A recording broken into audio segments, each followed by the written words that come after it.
goals, dreams and goals, dreams and goals. Get Busy morning. I'm sure like you. I'm like, is it only Thursday? What is going on?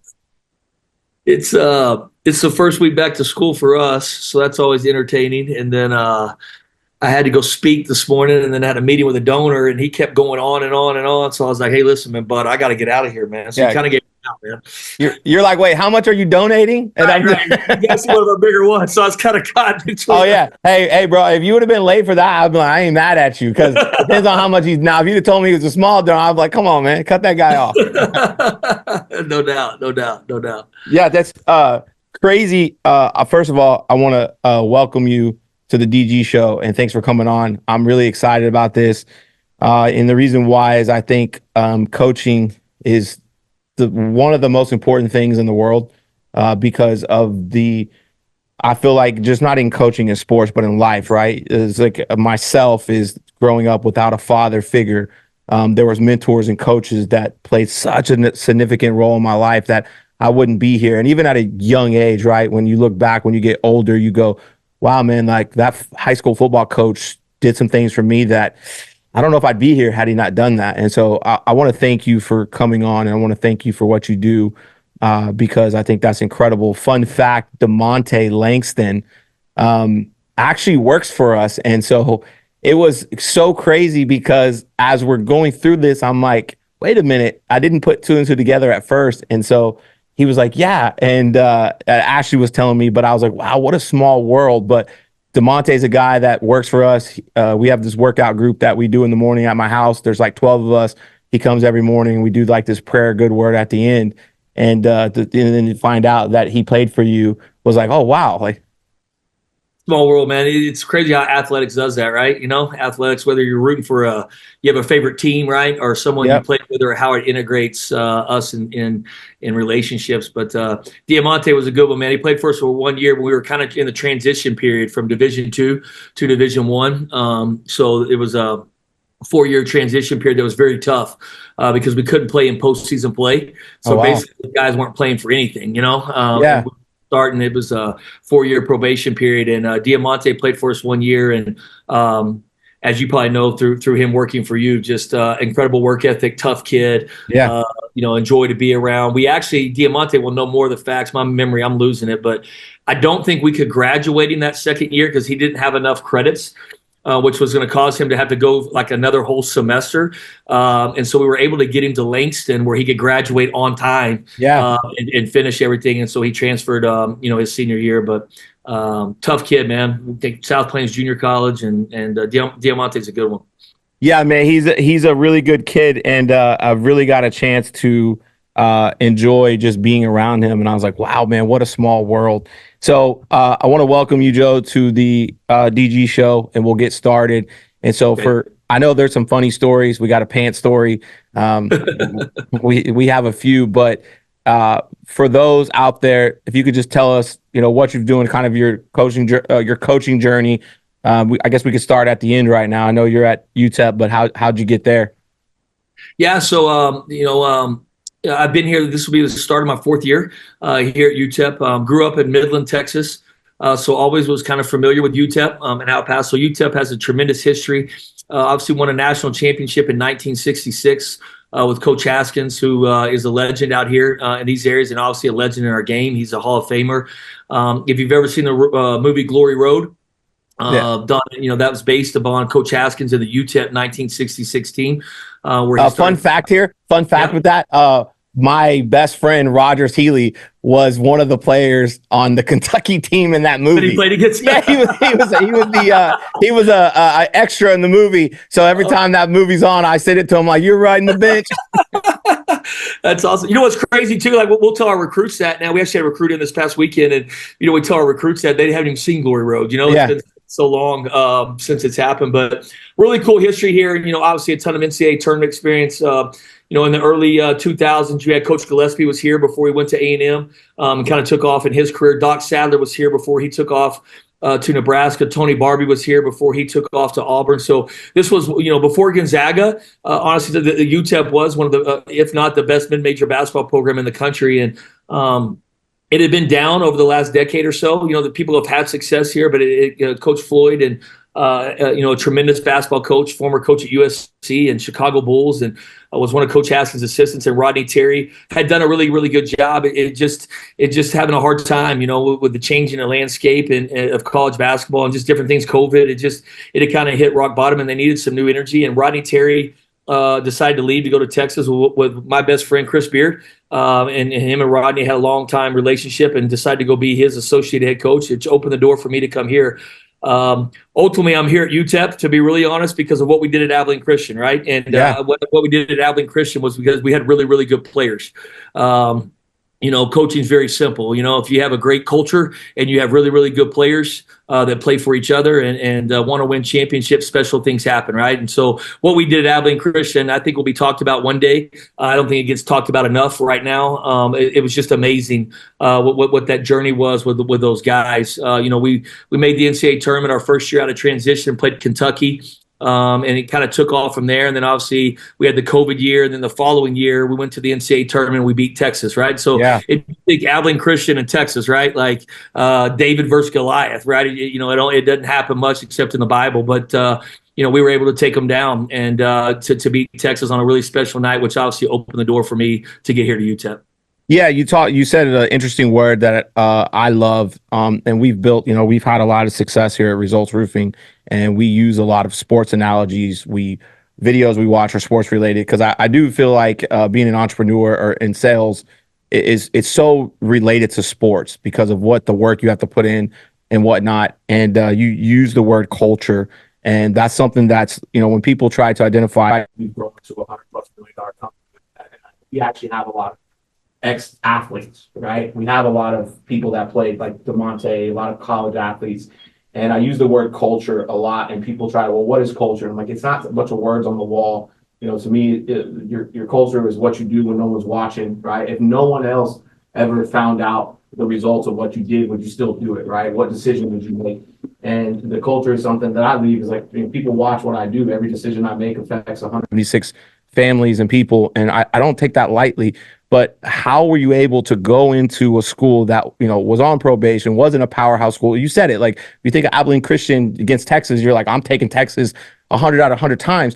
How did you, and you talked about great players. And when I was younger, I used to think players always made the coaches, right? And there's the chicken or egg. But what I realize is Phil Jackson won championships without Kobe. He also won championships without Jordan, but Jordan never won a championship without Phil, and Kobe never won one without Phil, right? And for me, I was a great player when I worked for other organizations. Let me rephrase. I was a good player. I was never a great player. I became a great player when I got a great coach, and it catapulted my career.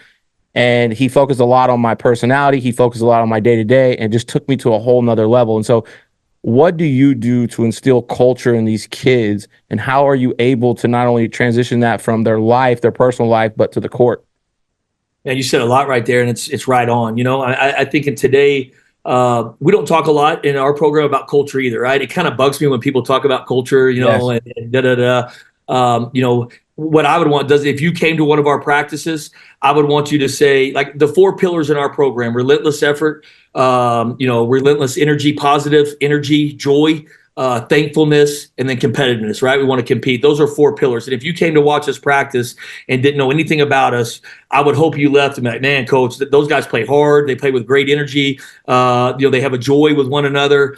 And then they compete, man. They go at it, right? That's culture, right? And but to build that culture and that relationship piece, you got to have respect and trust, right? And so how do you build respect and trust? It goes back to the relationship each and every day, spending time on relationships, man. And I think that's where the game's changed, right? When you and I grew up, man, when we walked out to the floor and the guy had his whistle, coach had his whistle around his neck, for most of us, it was immediate respect, right? Like, that was just how we were raised, right? Like, that's coach. He's got a whistle around his neck. I'm going to do everything he says, regardless, right? Well, today's world it's changed a little bit, right? And you can't just go out with a whistle now and have immediate respect, right? You have to build respect, and you do that by building relationships, in my opinion, right? And building trust and spending time and getting to know them and building confidence in them. And we spent a ton of time on that. Now, the problem is, in today's world of college athletics, the transfer portal, right? And you don't have as much retention anymore, right? Like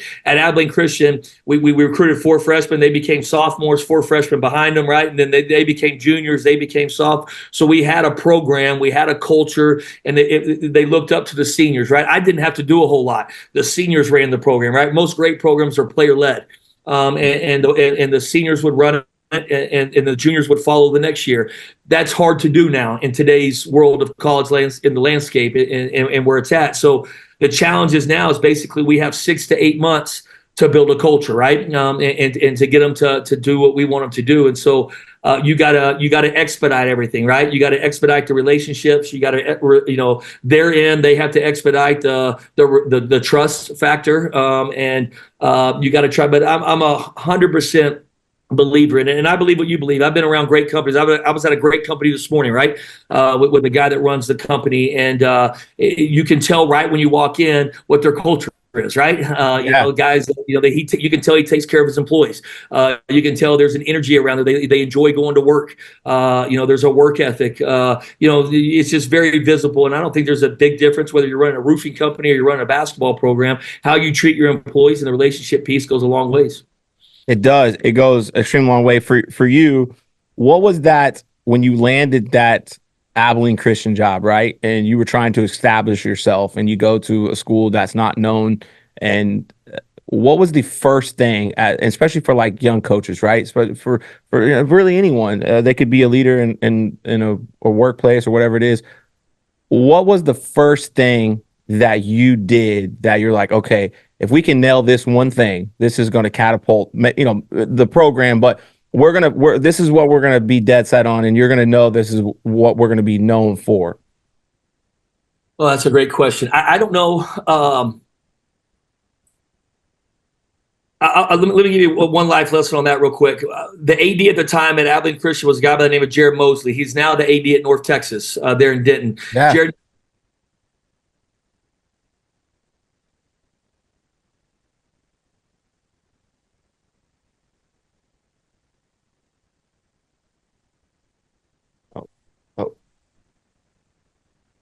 Hey, did we fucking lose it? he hired Grant. I was a little down. I didn't get the job, but I didn't ruin that relationship with Jared, right? I kept that relationship going. And 4 months later, Grant ended up going to Baylor to be the assistant coach at Baylor, and I got the job, right? So life lesson in that, whether you're recruiting players, you never burn bridges, right? Corporation, roofing, you don't get the roofing bid. You still work that relationship because he's going to know somebody down the line that maybe sends them to you, or, you know what I mean? And relationship, he saw a ton in just that piece of it, instead of getting bitter and pissed and screw Jared for not hiring me. And so I learned a life lesson on that. Yeah. Number 2, I don't think there was one certain thing.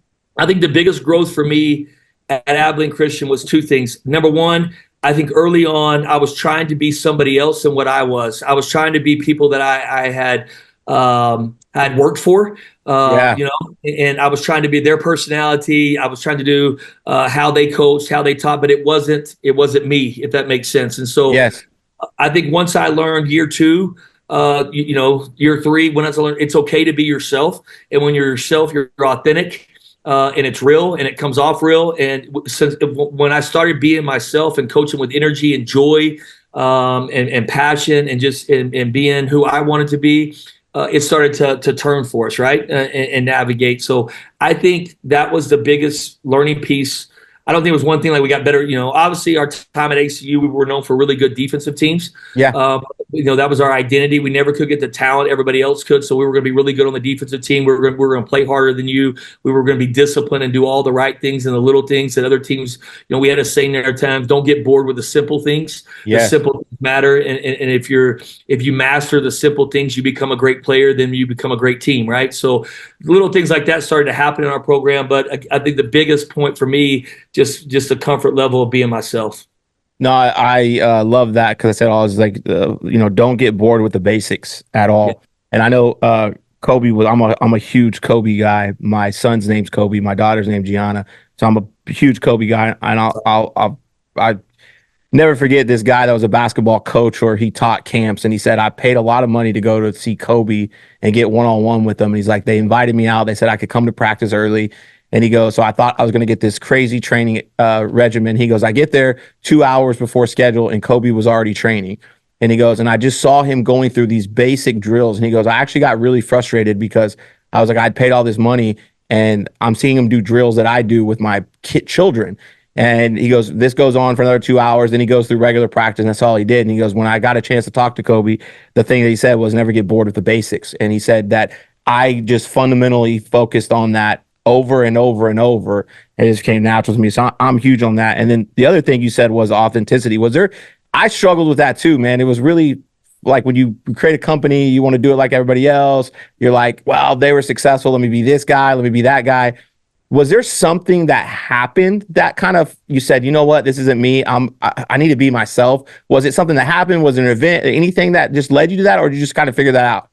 I just it wasn't working. Number one, it wasn't working the way I was doing it. And I wasn't happy either. Right. I wasn't happy. There wasn't any joy in the way I was doing it. And I knew, I hate to use the word fake, but I knew it wasn't me. Right. Like I just wasn't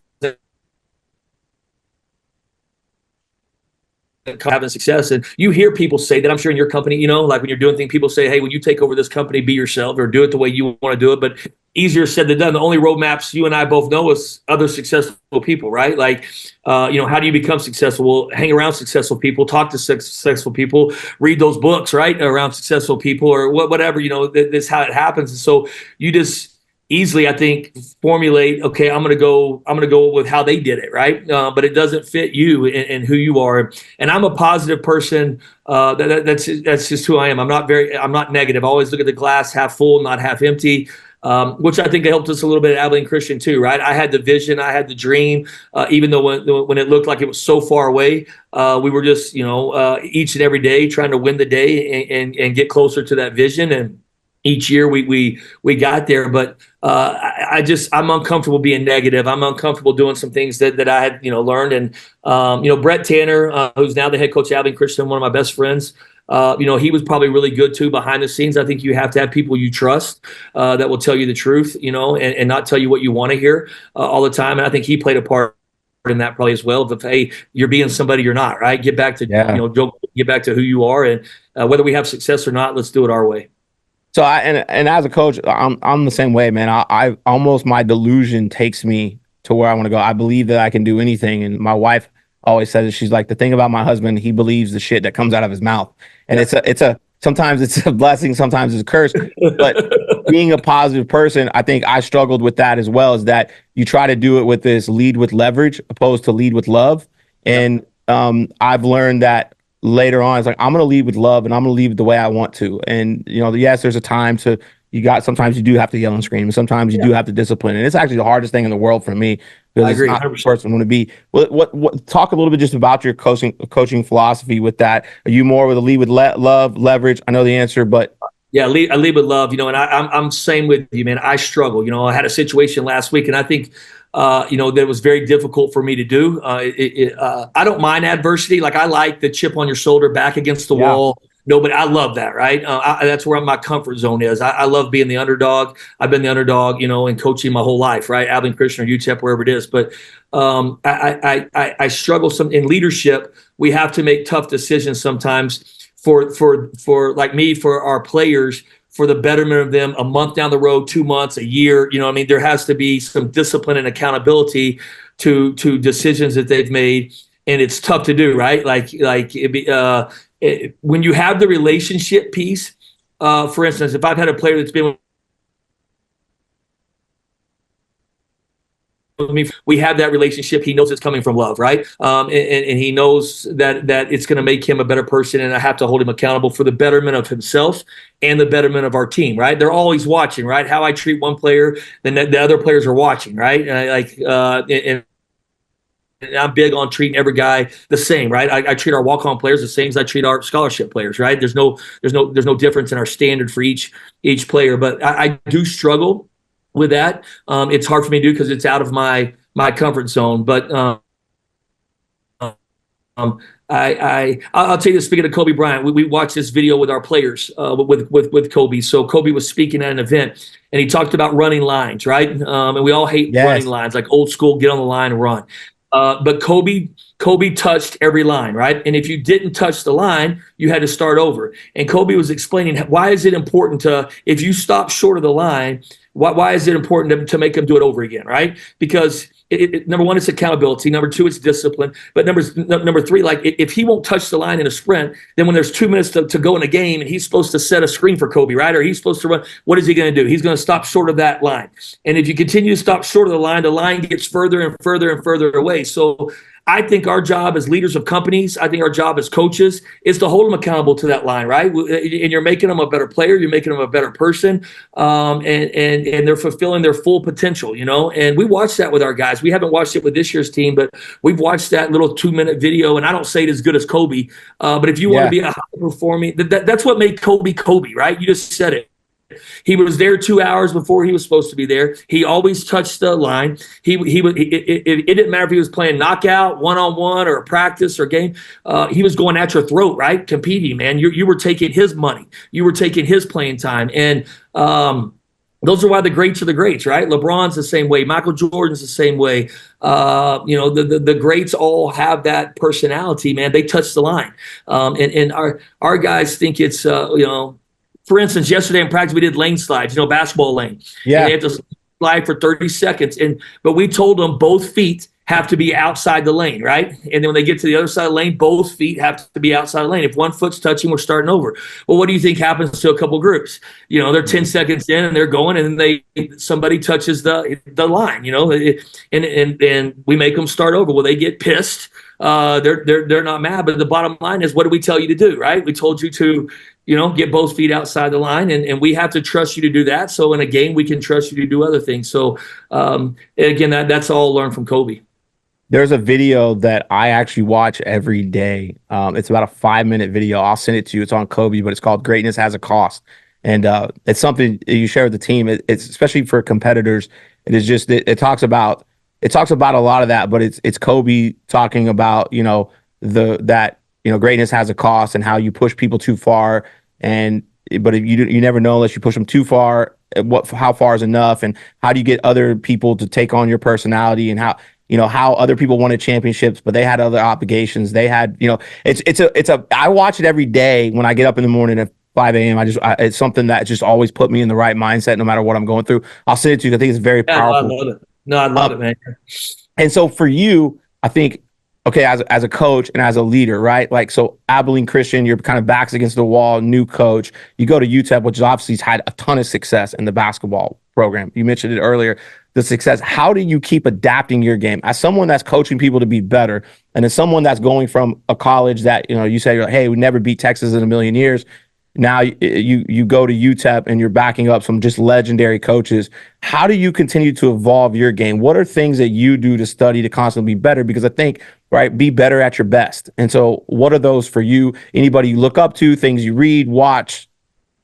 Yeah, I'm always reading in the summer, right? The summertime, I always pick different books to read. This summer, I read Jay Wright's book, Attitude, and I actually reread that I read it about 5 years ago, and it's a book that kind of started our transition at ACU. I learned a ton. I got a ton of respect for Jay Wright. I don't know him personally, but the more I learned about him and how his teams played at Villanova, just got a ton of respect. But I've got my small group, that I trust in coaching, that I talk to a lot. We have a mentor of friends and guys that I believe do things the right way, and guys that I trust will feed me back the right information. And so we're always sharing ideas and different things. I think educational piece, whether you're going to clinics, coaches, we steal all the time, right? We're still in plays. Yeah.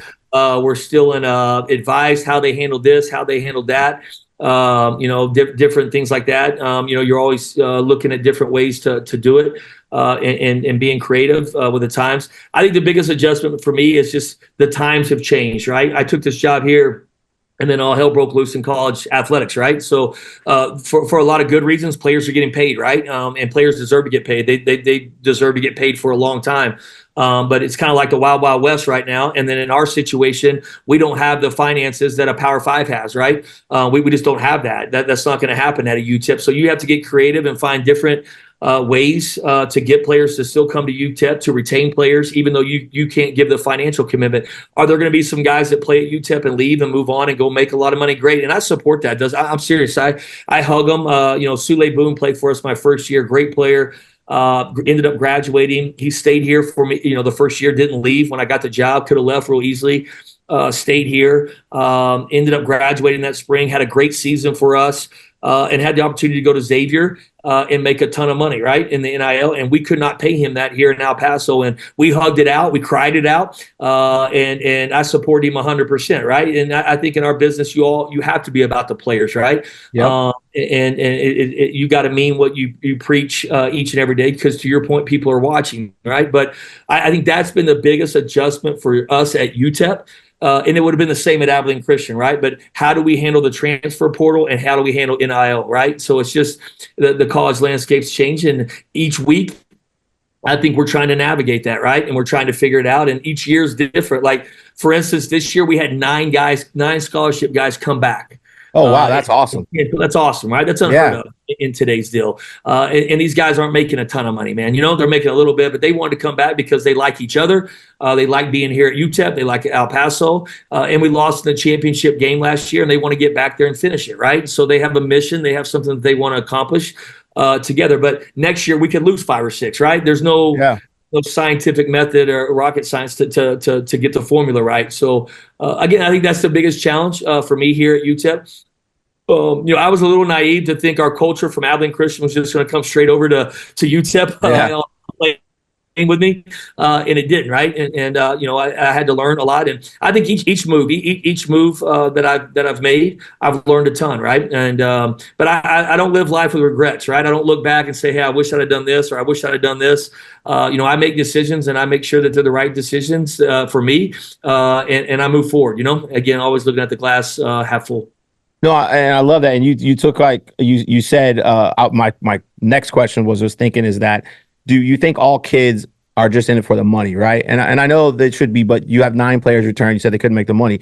Do you think there's still a majority of kids that don't care about the money, right? I mean, not to say you don't care about the money, we all do, but there's some out there that maybe their family has money, right? You kids playing a lot of ball, some have money. Do you think that there are still a lot of kids out there that are more looking for the culture and a place that they can call home, especially to the parents? Like, I look for me, I'm not rich by any stretch of imagination, but we're in a good spot, right? So for me, if my child, I use my 7-year-old Connor, let's say he wants to go play basketball, to me, it's not about what he's going to get paid, because he doesn't need it, right? I'm going to be able to provide for him. I'm going to want to go to a program where I feel like the coach is going to take care of him like I would. You still think that's out there? Man, that's a great question. Yes, I do think it's out there. I don't know how many, right? And I don't know the percentage. There's a lot more out there now.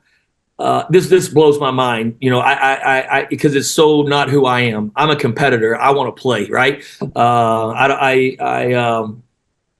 There's been times I haven't played. There's been times in my career where I didn't start, right? And I was a great teammate, did all that. But if I had the opportunity and you gave me a choice, I want to play. There's a lot of players now. When I say a lot, again, I don't know the percentage, right? Yeah. But there's a lot out there now that would rather go to the Power 5 market and make good money. I'm not on that level. I don't know. I have a ballpark of what that money looks like, right? And be a 9th, 10th, 11th, 12th, or 13th guy, right, on the roster and not play any. But they're getting. They're living the Power 5 life, They're flying in private jets, eating steak and lobster, and making really good money. But they're not getting the opportunity to play. That just always, I never can grasp that, right? Like, I would rather make less money and go to a level where I could play. But there are some kids that has changed. There's definitely kids out there now that chase the money. I do think, to your point, though, there's kids that want to play. There are kids that find the right spot. Those examples are out there, they're out there, and we have some here. That the guys that want to stay here, that want to play, that are kind of old school in that, and I get both sides of it. I do, and I think, to your point, it's a loaded question because maybe somebody's financial situation, right, is not great, and they have the opportunity to go make some money that they might not have to make ever again. Well, I get it. They might not be playing, but they have a chance to make a lot of money. So there's a lot of different ways that question could go. But back to your point earlier is like, let's just say I'm using me as an example, or my son. Let's say my family's not in a well financial situation. My son's played his whole career, our whole childhood to to get paid for basketball, the NBA, but now gets an opportunity to play in college, something that changes his life, our life, whatever. But back to your point, don't burn bridges, because let's say that kid goes to wherever, decides that I don't like this. I don't want to be paid. I want to play basketball. That's what got me here. And if you burn bridges, if you're that coach that burns bridges, he doesn't ever transfer to you. But now with the transfer portal, that can almost play in your favor. And then the other thing for you is I remember I knew a guy that was recruited by Nick Saban when he was at LSU back when we were in high school. And he said he went to all across the country, and this is before NIL, right, when it wasn't legal. And he said everybody promised him the world. And he said Nick Saban basically promised them that he was going to come here to compete for national championships and, become a better player in person. And he said, nobody did that for me. And that actually enticed him. He ended up going there because of that. It was just he was such a huge deal. For you, I'm an athlete. I'm thinking about basketball. What is like your pitch to me? How do you hey, listen, like what is your play? Is it I'm going to make you a better person? I'm going to make you a better player? What is that for you? Because I get this like family environment for you. Like I get this. You want to make me as a better person. Like I don't know you, and I already feel that. Like I felt like if I go play with you, you're gonna make me a better person. You want to see me through, right? Just the stuff DeMonte said about you, the stuff Ashley said about you. What is your type of pitch to that? Yeah, well, here at UTEP, the pitch is the long game, right? Not the short game, right? So the long game would be come here, develop, become a better player each and every day, trust the process, and when you become a better player, if you have the opportunity to go make money at a Power 5 when you're a junior or senior, go for it, right? If you want to stay here, great. So ours is more from our cell here to high school kids would be the long game, right? The end game, not the short game of why would you go to a Power 5? You're not going to play. You're making money earlier, but you're not going to play. To your point, 2 years later, you're coming back to our level, right? So why not come to this level, play early, develop, and then if you've proven yourself at this level and have the opportunity to go to the next level, more power to you. We're going to support you 100%. We're not going to fight you on that, right? So that's kind of the sell on our end. Now, obviously, when I say not fight them, we're going to fight them. We'll do everything we can to keep them. But that's part of it now, right? That's part of our job at this level right now. We don't have the financial commitment that the University of Texas and Texas A&M and TCU and Texas Tech and those schools have, right, in our state. So, if we're going to take a high school kid, there's risk in that now, right? There's risk in that you do all the work, you do all the development, you have some of the scars because when they're young and you're playing a lot of freshmen, you're not going to win a ton of games, right? You start to win games when they're sophomores, juniors, and seniors, right? And they become better players and they have experience. But by that time, the risk is they're gone, right? And they're playing for somebody else that didn't do the work but reaped the benefits. But you can't be bitter about that, right? If you truly want to and you truly believe, in what's better for the player, if the player, you try to educate him. But if I think a player's ready for that and the financial commitment's there to support him and his family, and he's done everything he can do here at UTEP, I would support that, right? Vice versa. If I don't think he's ready for that level and I don't think he's going to play, I'll give him my honest opinion on that too, right? So, that's kind of our pitch. We got a great city. We got a ton of history and traditions. We have the best fans in college basketball. They're rabid. They love it, kind of like you in leadership positions. There's highs and there's lows. If you start to care about what the outside world thinks, then you and I should be sitting in our chairs, right? Because people are going to have opinions about us, and that's just part of leadership. But these people care, and you want to coach at a place that cares, right? That it matters. And so we put 7,000, 8,000, 9,000 people in our arena every night. They love minor basketball. They support our players on and off the floor. Again, great city, unbelievable energy. And so, there's a lot to sell, besides the basketball side of it. And so, that's the fun part of UTEP. Back to your point too, you could be a hell of an assistant coach or probably a damn head coach, but you're right. We recruit a lot of players now, knowing that we're probably not going to get them, right? But we're just trying to build that relationship piece with them. So if they go somewhere, and we're not rooting against them, right? But if they go somewhere to too, and it doesn't work out for them. We already have that relationship built with those guys that we have we have a chance to get those conversations back started when they go in the portal and have a chance to bring them back here. I love, and what about, so I've thought about this. I always thought I'm a huge Nick Saban guy. I love Nick Saban from football. I just think some of the stuff he says, like there's one thing for me that's he said a long time ago, and I hate to use the phrase, oh, it changed the course of my life, because to me, no book changes your life, no seminar. It's your actions, right? You have to still implement those things. But he said, like, when you know that you shouldn't do something, but you want to do it, can you tell yourself no? And then when you don't want to do something, but you know you need to do it, can you make yourself do it, right? And that was for me, I was the guy that always like, oh, I know I shouldn't do this, but it's a lot of fun. And I love what Nick Saban just brought. And I think as the game has changed, right, the recruiting's changed the last couple of years. The reason I said Nick Saban was he got out of it. He said, I didn't really know how to relate to these players anymore. And in this day of people getting paid in the social media game, do you guys, or do you see anybody out there that's really adapting the social media model to recruit players or to relate to players? Because like with you, I'm not saying this just because I'm on. If like the message you're articulating to me is the type of coach I want to play for. Ultra competitive. I love guys that are ultra competitive. I love the guys who triple, because I'm like that. I'm like, you're with us or you're against us, right? If you're either in or you're in the way. And I love to compete. I don't hide from it. I don't care if you hate me. I don't care if you don't like me.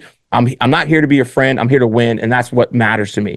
And I get that. Do you guys incorporate like social media, like what you're doing, how you recruit, what the culture is personally, and then as the university out there? And do you see anybody doing that? And you think that could really help, because kids are on social media and like, well, if I don't know you, I'm just going to go to the highest bidder. If I don't know what you're about, I'm just going to go to the highest bidder.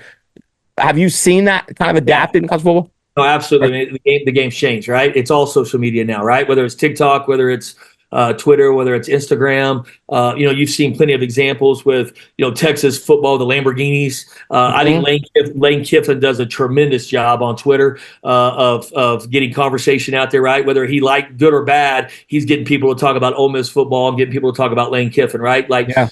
And I'm not great at that because I don't like to toot my own horn. I can't stand it. I hate it. I would rather be in the weeds, right, and outside. And so I just hate self-promoters. It's always drove me nuts. But in today's world, you better be one, right? Like my kids get after me. I guess last year I'd gone about 6 months without tweeting anything out, right? I've just got busy in the season, and I just could care less, right, about it. And my kids got on me like, Dad, man, like you're not on Twitter, you're not engaging with the fan. And here's the deal that I learned is if I'm not on Twitter and I'm not posting things, then I don't control the message that's out there. Absolutely. Right? Like I let them control the outside world, control the message, right? About or UTEP or whatever. But when I'm tweeting out, it gives me a little bit of I don't know, but I can control the things that are going out to them, right? And the good things that are happening. We had a lot of good things happening, right? I just wasn't tweeting them out, right? And so I think the social media. In fact, we're hiring somebody. We haven't since I've been here, but our video and our marketing program has grown a ton in my 3 years here, right? I don't know, maybe there was 5 people in that department. Now there's 15, right? And a guy named John Washington runs it for us here and does a tremendous job. But he has a lot of people now, right? A lot of video content now and sending it out for every sport. Obviously, we don't have enough to cover every sport here. So depending on what season we're in, they get the most coverage. Like right now, football is going to get a lot of coverage. Yeah. Volleyball will get coverage in soccer because they're in season. So you go about 2 months right here where we don't get a lot of video put out, right? But that's 2 months we've missed, right, of opportunities, to your point. So we're actually hiring somebody. He's starting September 1st. He's going to work for our communications and digital creative people, but he's going to work under me, right, for men's basketball. And he's going to create content. He's going to do a podcast like we're doing here for our players, former players. He's going to be in charge of social media. So again, that we can control the message, we can celebrate our guys out there. And I also think it helps them in the NIL market, right? The more we can sell our players out there and the good things that they're doing, the more marketable they are. That people in our community will want them to be a part of what they're doing, and help them get some money too. So yes, it's a huge part of what we're doing. No, I love that. We'll have to come out there and see you. We have a whole production team. We'll have to come out there and see you. One time and get some stuff. I just love it because I feel like your message, like if people heard your message more, right? It's just a great message. Obviously, I watch a ton of videos of you're out there, and I'm like, man, I just love this guy. Like even the pants story, it was like one suit town. And I'm like, my wife was like, what are you laughing at? She's like, yeah, that's the kind of guy you'd want to play for because it's authentic, right? And it's like good, bad, or indifferent. It's like be you because everyone else is taken. And that's like, the pant deal to your point. Like I had to be me, right? Like if and behind the story, like Calipari offered to buy me a suit, right? Like he called me a couple times and then he had his people call. And obviously everybody around the country, I actually, my phone blew up so much. It just went out, right? Of so many people trying to do it. And two reasons. Number one, I wasn't going to do it because I wasn't going out there in a Gucci suit, right? That's not me, man, right? Like that suit cost JCPenney. I love JCPenney's. I'm not knocking JCPenney's, but that suit cost me maybe $100, right? And I'd had it for 3 years. So it had been through all the wars with me, right? And the battles and competition. I was going with that suit regardless. And to the point of going out there with a Gucci suit, if I did that, that's so not what I was preaching to my guys every day, right? Like, let's be us, right? Let's be who we are. I really did it and brought it up because there was so much pressure on our team. I was just trying to get them to loosen up a little bit. And I thought, by me going out with a hole in my pants, they would loosen them up a little bit. It didn't work. Hell, we couldn't score for the first 6 minutes. We had to bake in a 3, thank God, before the first media timeout. But, it's amazing what happened in a little incident like that when you're just yourself, how much that blew up social media and blew up everywhere and got our university so much attention, right? Our university got so much advertisement and play, and people clicked on the Abilene Christian button just because I was myself, right? Instead of trying to be somebody else and not mention it and go get a Gucci suit, right? And wear $1,000 suit out to the game to get beat 20. So it's amazing. Back to our point, just being yourself, good things happen. Agree. And so I know we're running short on time, but a question when you're, and I think this is obviously for you, but then for people out there that are listening, players, coaches, what do you look for more, and what's a better attribute, the skill set or attitude? And what do you look for? What do you coach on, and why? Yeah, I'm a big character guy, right? Character is big for us. So we're looking at everything on the character piece, right? I want to be around good people, man, good young men. They're going to make mistakes because we're getting them from when they're 18 to 22, 23. They're going to make mistakes. That's when they're growing in from boys to men. They're away from home for the first time. We become their I wouldn't say parents, right? But we become the front line of that. And so the parents trust us with the rest of the development for those 4 years, because in college athletics today, we're with those guys for 11 months, right? Out of the year, they're not back at home anymore. And so we take a lot of responsibility in that. And so the character piece is big. I don't want to be up at night worried about, player A or player B doing something. And our town, our players are very visible. And so, a character is a big piece for us. Talent, skill is obviously, you have to be talented and skill. I'm not really so big on length, size, position, right? I just want skill. You have to have can you shoot? Can you pass? Can you dribble? Do you defend? Do you rebound well? What skills do you do at a high level? Can you do multiple skills like that at a high level, or can you only do one? And then we think motor energy is a toughness, right? Toughness, we think that's a talent. Yes. Toughness, we always say toughness is a talent, right? So can you handle adversity? If you're going to be in college athletics, if you're going to run a company, you're going to have adversity, right? I mean, adversity is coming. It's happening. The storm is coming.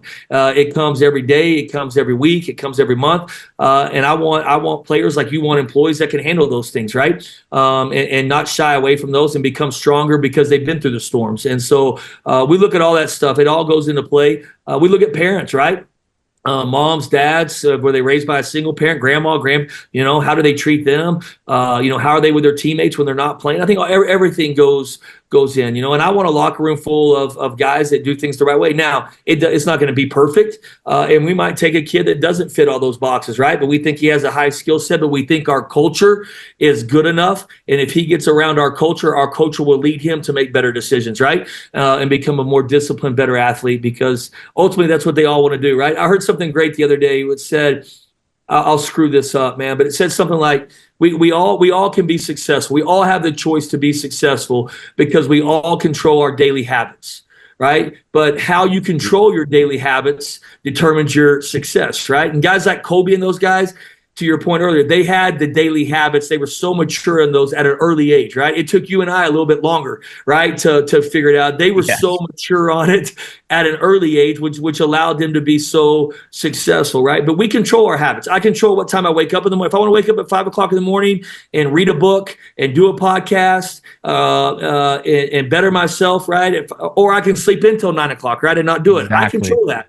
So if my habits each day control my success. And so the discipline and the accountability to having good habits ultimately controls our success. And I thought, wow, man, that kind of hit me, right? Like, because I'm like you, man, I struggle with those things, right? From time to time, even still today. And I wish I'd have learned those lessons earlier, right? And so what I'm trying to do is get my players to get better daily habits right now, so they can be more successful in their life, right? And some are easier said than done, right? Some it takes, it takes more time to ingrain that in them, just like it's taken you and I time to do it. But I thought that was like a wow moment for me, right? When I saw that and get a video that I'm going to play to our players. And we're big on video, like you said, man. I'm big on that, right? Big on books, big on video. It's not just you and I selling the message, right? And the leadership, it's coming from other people that they respect and they see every day. It is, man. It's so, like, I try to tell stories from a place I've been. I was homeless at 14 years old, and I went through a very rough patch. And so I try to articulate to our players, right, is that I'm not telling you this from a place that I think I'm better than you. I'm just telling you from a place that I've been through this, right? And I'm trying to teach you to like dodge the landmine. There's a pothole there. And I'm like, there's so many instances in my life where a decision I made 10 years ago is actually the reason that I was successful today. And you don't realize that. And I was talking to a guy the other day, and he was like, man, you don't understand because you're already doing it. I'm just inconsistent. And I was like, man, I think one of the words that I would love to take out of our vocabulary is inconsistent, because it's not true. You're never inconsistent. If you're either consistently good or you're consistently bad, but you're consistently doing something. You consistently sleep in till 9.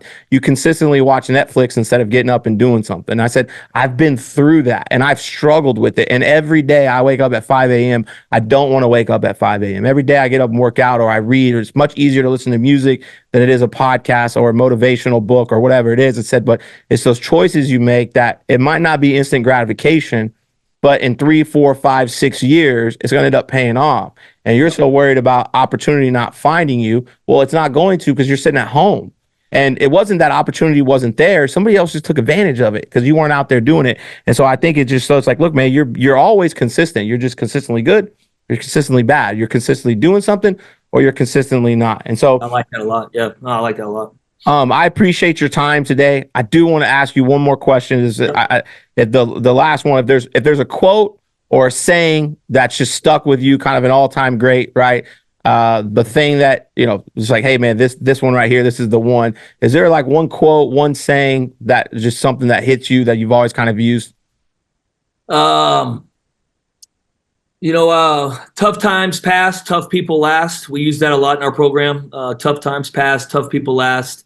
And then mental is to physical is 4 is to 1, right? And basically what you were talking about, right? The mental game is so much more important than the physical game, right? And you have to win the mental battle each morning when you wake up, each decision, that we're making and each habit that you're trying to build, right? It's all a mental game, right? Mental is to, physical is 4 is to 1. Those two things are something that I don't use the 4 to 1 mental physical in our program a lot. I got that from Coach Knight. Coach Beard uses it a ton. And obviously him being a friend of mine, he's big on it. We even had bracelets made years ago with it so we could see it every day. But tough times pass, tough people last is something that's always stuck with me. We had tough times at ACU. We've had some tough times here at UTEP. But if you can get through the storms, you can get through the tough times. Again, there's highs and lows in our business, right? You can't get too high. You can't get too low. People outside are always going to have opinions. You can't worry about what their opinion is.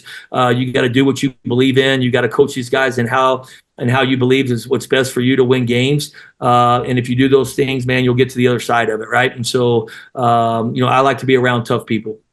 Man, I love that, and I'm gonna tell you, we're gonna get out there for a game. I don't really watch too much of professional sports, but I love like high school, college level, just because of the competitiveness. So we're gonna have to get out there. We're not too far. Obviously, we're in Dallas and we travel a lot. Quick drive, man. Make Ashley pay for it, man. He owes me money from college anyway. Yeah, that's right. We'll get out there for one. We will. I'll make it. We get out there. We'd love to have you, man. We'll get you some tickets, man. I'd love to meet you in person. And if I get to the Metroplex recruiting, or I don't think we play there this year, but if I get out to recruiting or something, I'll give you a heads up, man. Yeah, if you do, we'd love to take care of you any way we can. If you have any questions, obviously, you know the area, but we'd love to take care of you, take you to dinner, anything you need, we can. But I really do appreciate your time. I love this and enjoyed it. I've had some big guests on, Patrick Bet-David. We've had some UFC fighters, but I can say this humbly, you've been my favorite. I have a soft spot for coaches. I think they do, and I really do appreciate your time. I'm so grateful for it. Thank you so much. And if there's anything we can do for you, let us know. I appreciate you having me on, and congrats to what you're doing, man. Keep leading, man. It's awesome. Thank you.